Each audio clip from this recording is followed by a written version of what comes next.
Greetings from South Africa, from the midst of a heat wave where it is hectically hot. I mean, sweaty, hectic, oppressive heat at the moment in this country. It's quite something. And if you do have a pool and you manage to get into it, it's like climbing into really warm water. People climb into their pools and get out and hope for a breeze so they can cool down. So, yeah, not fun. But these are the extremes of weather around the world. While we're struggling with a heat wave, others are struggling with a rain deluge, others are having extreme colds, and it is just insane as the groaning of the world heralds the times that we live in. So even in these discomforts, we are excited because we are so close to hearing that trumpet call. So, that being said, let's just have a look at a quick couple of headlines from the last few days and shows you how quick these things are happening. The head of the armed forces has now officially warned that China is a nuclear threat to the West. Like, duh, how's this guy still in his position? We've all known this for quite a while. The world faces a third nuclear age, the head of the armed forces has said, as he warned that China posed a major threat to the West. Admiral Sir Tony Radakin, chief of the defense staff, said in a speech on Wednesday night that the nuclear stability achieved in the wake of the Cold War was officially at an end. He warned that Russia, China, Iran, and North Korea all posed a threat, which is what we've been saying here all along, and highlighted Beijing as a particular challenge for the United States. Admiral Sir Tony's comments came hours after the veteran minister said that the British Army would be destroyed in 6 months to a year if it had to fight Russia.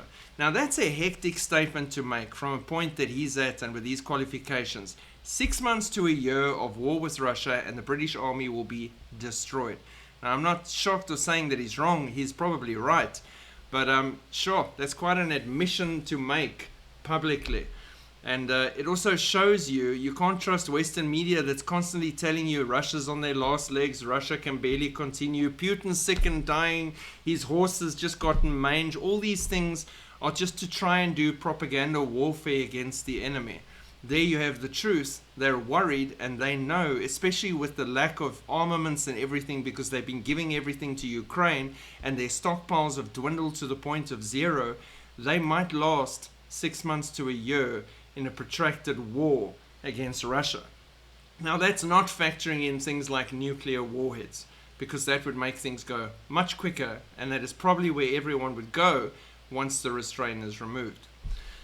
Parasite that eats animals from the inside out entering the US across the Mexican border. Not only are immigrants rushing across the border before Trump takes power, but even the parasites are trying to get into America as quickly as possible before controls are put back in place. A terrifying flesh-eating parasite that eats animals from the inside out is being imported from Mexico through cattle.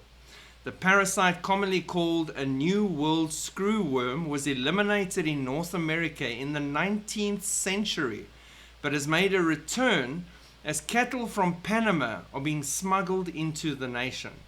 The U.S. Department of Agriculture, USAID, was alerted about the invasion last month after livestock at the border was infected, warning that the parasite could already have moved into the nation, affecting not just the cattle industry, but pets and other animals in the country as well.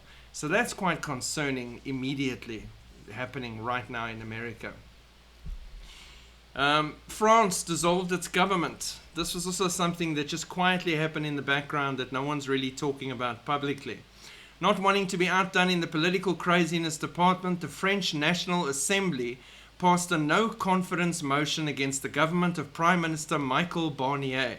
This is the first no-confidence vote to pass in France since 1962, and Barnier will go down as the shortest-serving Prime Minister in the modern republic.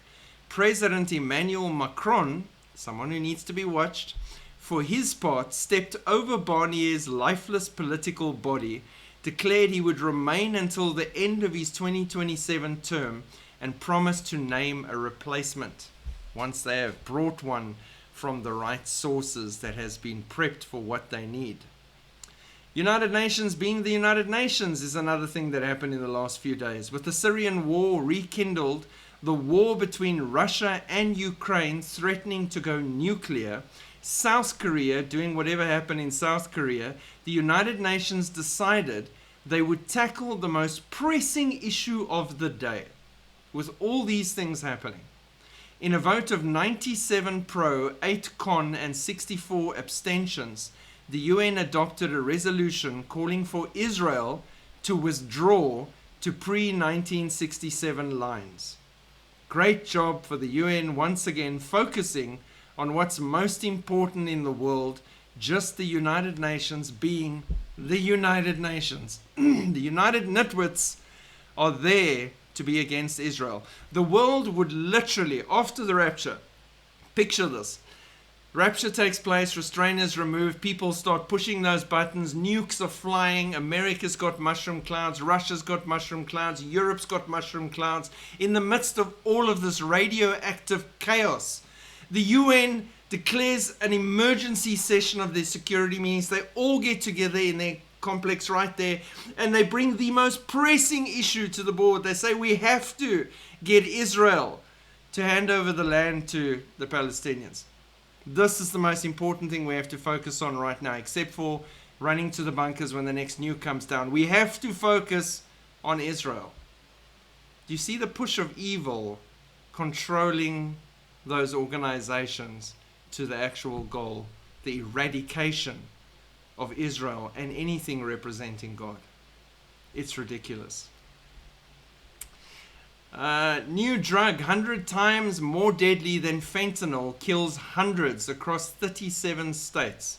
Health officials are warning about a drug 100 times more potent that has caused massive deaths. The drug called carfentanil is a derivative of fentanyl that was designed to tranquilize elephants and is the most potent commercial opioid on the market.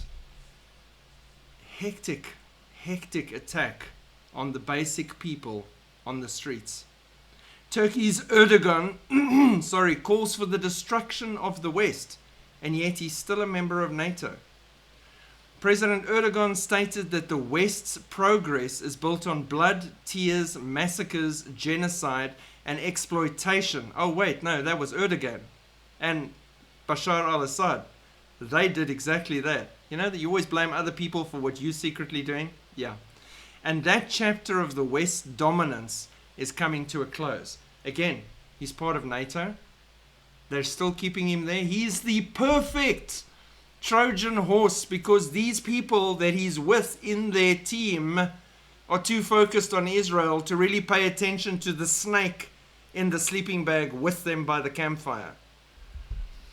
But the good news is, on top of all these things happening and many, many more things that I haven't even touched on, like the push for a two-state solution involving Macron and MBS and all these things, Bible sales are soaring worldwide as all these events take place. As of October 2024, the sales of the Scriptures Bible are up 22% in the US compared to the figures of the same time last year. And more people are now paying to get a physical copy of the Bible in their hands. Now that's just in the US. Now you know, if you follow this channel or you're part of this channel family, that is a major part of our ministry here on the ground. I get Bibles in and purchase them from all over the world where I can, and I hand them out for free because the Word of God is a gift. It is not something that should be charged for. So there is a hunger and a need for the Word of God. And because of that, we can get Bibles distributed locally that I can barely keep up with. We get Bibles into North Korea, into Iran, into Israel. All these countries we're getting Bibles to because the hunger is at an all-time high as people, even not understanding, see world events unfolding and their spirits are screaming, this is wrong, we need to get to the truth and the reason, and all those answers are in the Word of God and they are seeking it. And if we can give that to them and lead them to Christ, they will find what they need, living waters and a blessed hope. So keep encouraging one another, keep looking up, Keep speaking life, keep making a difference, and it's the small gestures in your everyday life as you're out there as an ambassador for Christ that we can make a difference to people's lives everywhere while we still have time. God bless. Keep looking up. Shalom.